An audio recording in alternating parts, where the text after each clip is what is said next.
મીઠી મધુરી વાત એનો ભાગ આવ્યા છે આજે 71 અને તારીખ છે 26/2/2026.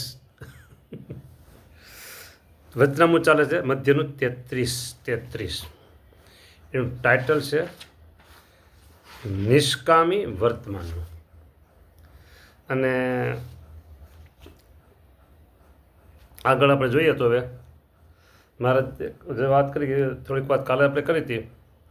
મહારાજ કહે છે અતિશય પ્રતિપાદન અમે કરીએ છીએ પ્રગટ થયા ત્યારથી, અને સભામાં કોઈ સ્ત્રી પુરુષને જોયામાં ફેર પડી જાય તો અમને ખબર પડી જાય કે ગમે તેવી યુક્તિ લાવીને સંતાડા તો પણ અમને જણાવી ન રહ્યા નહીં, ત્યારે અમારો તે મનુષ્ય ઉપર અતિશય કુરાજીપો થઈ જાય છે અને અમારું મુખ શ્યામળું થઈ જાય, કાળું થઈ જાય છે.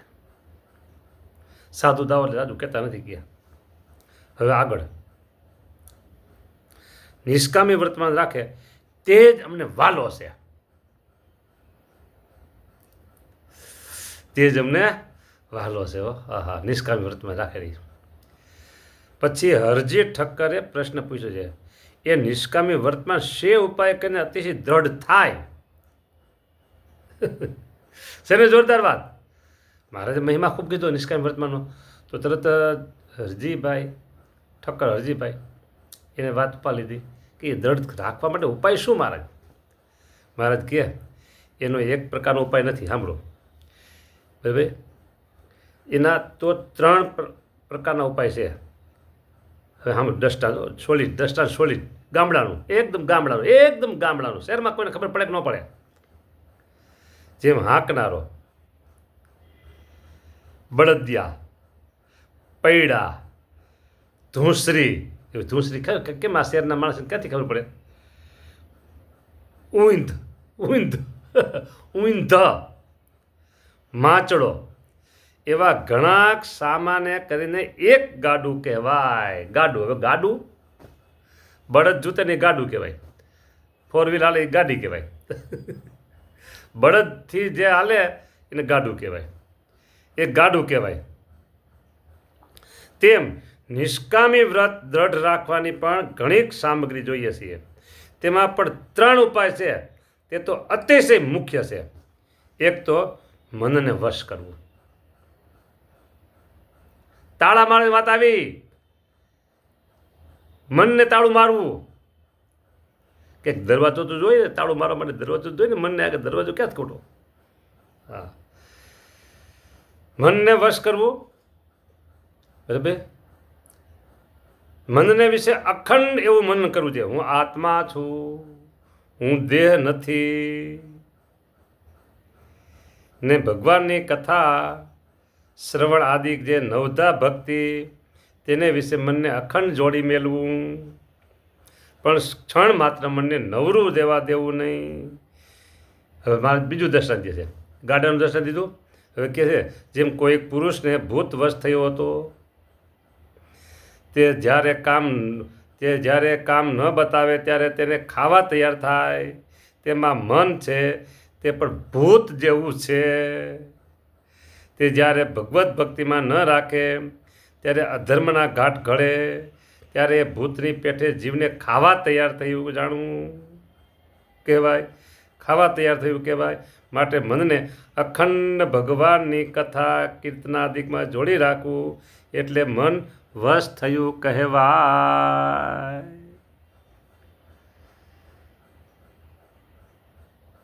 મનને વશ કરવું મહા મુશ્કેલ છે. મનને વશ કરવું તે મુશ્કેલ છે, એમ નહીં પણ મહા મુશ્કેલ છે. બોલો. ફરીને આપણે લઈએ. અખંડ એવું મનન કરવું, હું આત્મા છું, આ દેખાય દે એ હું નથી, હું આત્મા છું, હું બ્રહ્મરૂપ છું, હું ભગવાનનો ભક્ત છું, હું ભગવાનના ધામરૂપ છું, હું તેજરૂપ છું, હું અક્ષરધામ રૂપ છું, હું બ્રહ્મરૂપ છું, હું આત્મા રૂપ છું, હું આત્મા છું. આવું હાઈ ટેન્શન કે ને હાઈ ટ્રેક કંઈક કે ને આ એવી વાત છે. આ દેખાય છે દેહ એ હું નથી. બોલો, હું ટળે હરી ઢૂંકડા તે ટળાય દાસે રે.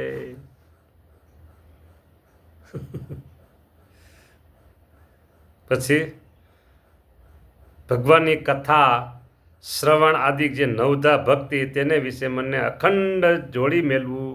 9 પ્રકારની ભક્તિમાંથી મને ક્યારેય નવરું થવા દેવું નહીં. એમાં 9 પ્રકારની ભક્તિમાં ખાસ શ્રવણ ભક્તિ એટલે કથા સાંભળવી, કથા વાંચવી, કીર્તન બોલવા, કીર્તન કરવા અને સેવા. લ્યો, આ વાત તો અમારા ગુરુએ પણ ઘણી વાર કરેલી છે. પ્રથમ નંબર આપ્યો સેવાનો ગુરુદેવે, પ્રથમ નંબર આપ્યો સેવાનો, બીજો નંબર આપ્યો વાંચનનો અને ત્રીજો નંબર આપ્યો પછી માળા ફેરવવાનો. યુવાન સાધુ અમારા ગુરુ કહેતા, આ જુવાનિયા કે એને તો સેવા જ કાંઈક ને કાંઈક સેવા ગોતી જ લેવાય કે. પણ એ સેવા મારી મને ચીંધે ને પછી હું સેવા કરું તો બળદ કહેવાય. અત્યારે બળદ હાલે. પછી અત્યારે જુનાગઢ ગુરુકુળ છે, જ્ઞાન સ્વરૂપ સ્વામી, બહુ સારા સંત, બહુ સારા સંત હો. ઓહો, બહુ સારા સંત. હા, એનો સ્વભાવ ઓહો, હો માતા ભેગી કરે ને એનો જે સ્વભાવ થાય ને એવો સ્વભાવ એકનો, દયાળુ સ્વભાવ. હા, અને ભગવાને એને કંઠ એવો આપ્યો અને ગુરુદેવની સેવા એને એટલી કરી. ગુરુદેવનો રાજીપો બહુ લીધો. વજ્રામૂર્તિને ઘણા બધા કંઠ કર્યા હતા એ આગલી ઉંમરમાં. અત્યારે તો બહુ અવસ્થા થઈ ગઈ ભાઈ, પણ એનો દયાળુ સ્વભાવ એટલે માયાળુ સ્વભાવ, દયાળુ સ્વભાવ. હા, દર્શન કરે ને એના દર્શન. હા, તો એ પાપ સામેના વાળા પાપ બળી જાય. બહુ સારા સંત છે, બહુ સારા સંત છે. હું અત્યારે હું કામ એનું નામ લઉં છું, શું કામ વાત કરું સાંભળો પહેલાં પછી કહું. બરાબર, પહેલાં વાત પૂરી કરી દઉં. જો તમને ક્યારેક આજુબાજુ જુનાગઢની બાજુમાં રહેતા હો ને તો જરૂર તમે દર્શન કરો. જુનાગઢ ગુરુકુળ ત્યાં હોય અથવા જ્ઞાનબાગ ગુરુકુળ છે ત્યાં હોય, પૂછી લેવાય.